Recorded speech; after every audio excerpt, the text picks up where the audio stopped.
Hi, and welcome to It Might Get Personal. Our guest today is Harper from Anchorage, Alaska, a student at University of Alaska, Anchorage, and he is going to perform Punk Rock Heaven by Mary Prankster.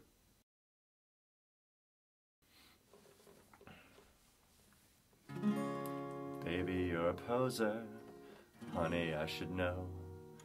Ask me where the shows are, but then you never go. Poser purgatory awaits you in the end. But that's not my story, I'll tell you why, my friend. Got my Martins on with steely toes, spark my hair and pierce my nose. I'm going up to punk rock heaven. Hippie hell awaits you, Jack, unless you take that tie-dye off your back and jump the track to punk rock heaven.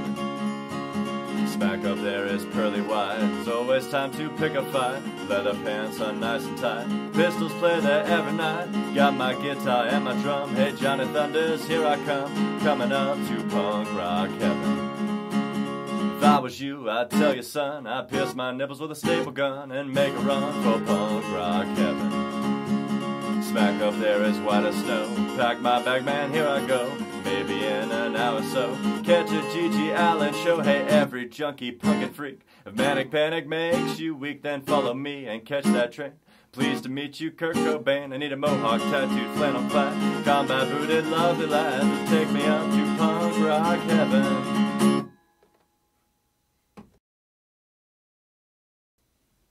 All right. Yeah. Good job.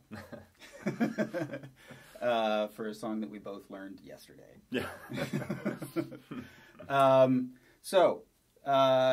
Tell me a little bit about Punk Rock Heaven and Mary Prankster and why you picked this song. So, Mary Prankster, I was first introduced to her in 2002. I had a friend in Atlanta, my best friend Christina. She was like, hey, we're going to go to the show. I've heard of this artist.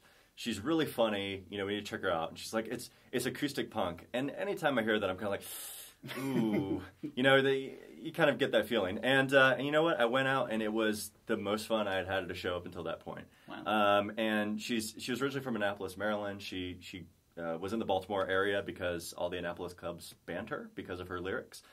She has some very controversial lyrics over time.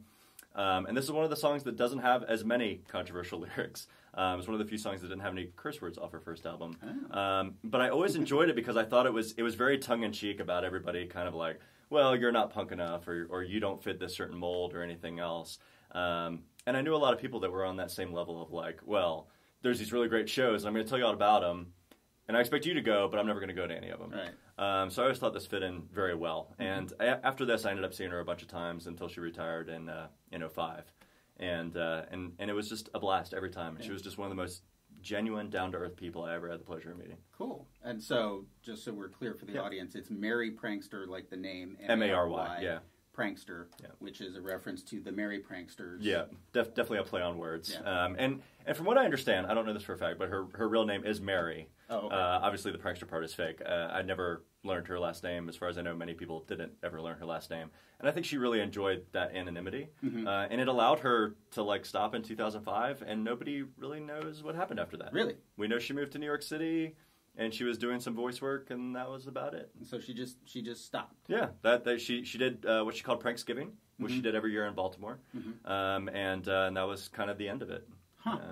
I am sad that I did not get to see it. I got to interview her before that. I was working at a nice. radio show at that time, and it was, you know, it definitely felt like she had a lot of closure to it. She had fallen in love. She was very happy, and she said that she didn't really find a lot of the lyrics were as personal as they used to be. It's hard to sing the same stuff that you were when you were 18. That meant a lot to you. So when you move into your late 20s or mid 20s. Kind of outgrow stuff. Yeah, and I think that happens a lot with punk rock in general. I think a lot of us that were involved in the punk rock community is kind of like, do I still identify with what I really enjoyed when I was 16, 17, 18 years old? Yeah, that's an interesting question, and it's one that I've talked with some other people about, because I'm going to be 48 this year, right? And so my punk rock was not even the first punk rock. Yeah.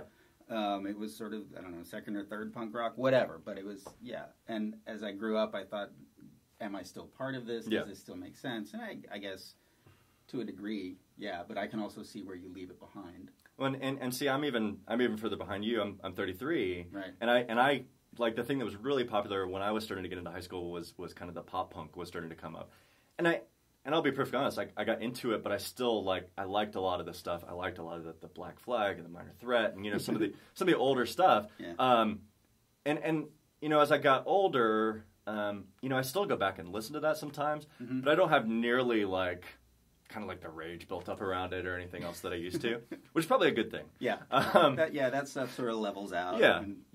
But it's still fun to go back to a song like this, Mm-hmm. that is very tongue in cheek and just it's a happy song. You can't not kind of smile and shake with this song, which I really like. Yeah, it's good, and it's short. Yeah, which fits the punk rock mold. Totally. So you said you interviewed her on the radio. Was that in Alaska? That was in Alaska. That was for the UAA station, KRUA. Was she up there? She was not. I did an interview by phone, Okay. which was very common for Alaska because people don't really come up. Right. Well, that's what I was wondering about. Yeah. I made a point of doing interviews on my show weekly, and I think I only ended up with one person that was actually in the studio. Everybody else, I had to find ways to call. So. Oh, Alaska. Yeah. The joys of being completely isolated. So if any musicians are watching that have ever hey, we really want to come to Alaska, come. We love it. People will come see your show just because you're there. What? Yeah, it'll happen. Trust me. Yep. We like music. Just people don't come up and see us often enough. Yeah. Should start a little resource website. Yeah. Here's where you can rent gear. Yeah, exactly. Yeah. All right. Well, cool. Thank you for coming. I'm glad you were you. in town. I'm glad you were able to come in. It was a blast. And do the recording and have fun at the concerts. Yeah, absolutely. And I guess I'll see you next time I'm up there or you're down here. Yeah, hopefully soon. All right. Thanks. See you next time. Bye.